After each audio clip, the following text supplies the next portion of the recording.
पीठ में दर्द है तो डॉक्टर, बाबा जी इसको क्या करे? ये बाबा जी क्या करे? जैसे किसी को रोग है, किसी को दर्द है, तो डॉक्टर के पास जाए। आशीर्वाद से नहीं ठीक होता। देखो बस वही समझ में नहीं आता, इसी भटकाओं में सब भटक रहे हो। कोई जंतुर बांध देगा, कोई आशीष, इसीलिए तुम सब अच्छे कर्म करो।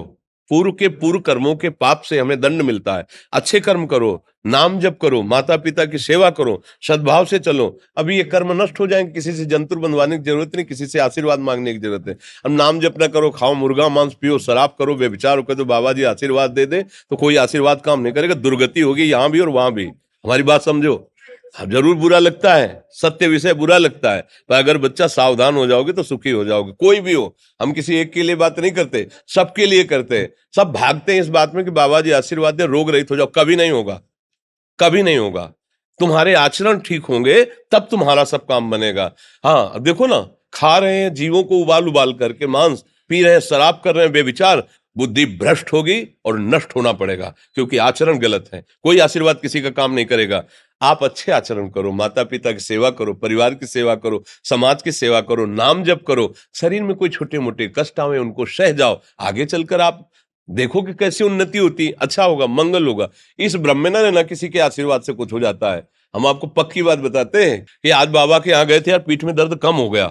ये तुम्हारा पुण्य लग गया, पुण्य बन गया, तुम्हारा कर्म। तुम आए ना यहाँ, तो जो जो पाग आगे धरे कोटिन यज्ञ समान, साधु दर्शन के लिए भाव से आए तो तुम्हारा वो रोग नष्ट होगा, तुम्हारे कर्म से नष्ट हुआ।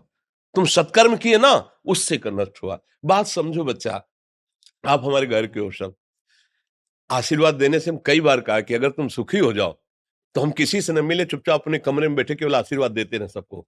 लेकिन नहीं सुखी होगे, सुखी होगे तुम अपने कर्म से।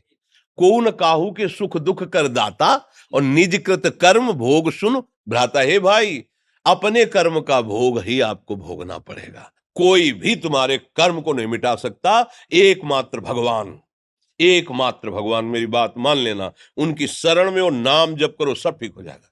तुम्हारे भजन से होगा, तुम्हारे अच्छे आचरण से होगा, तुम्हारी धार्मिक प्रवृत्तियों से होगा।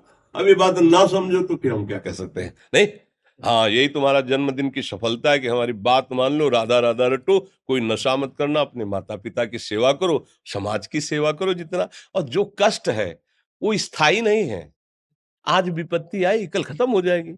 अभी दिन है, फिर रात आ जाएगा, रात है तो दिन आ जाएगा। ये क्रम चलता रहता है, हमें निराश नहीं होना। सूरवीर योद्धा की तरह हमें जीना है यार, कायर की तरह नहीं जीना है। जी ठीक है।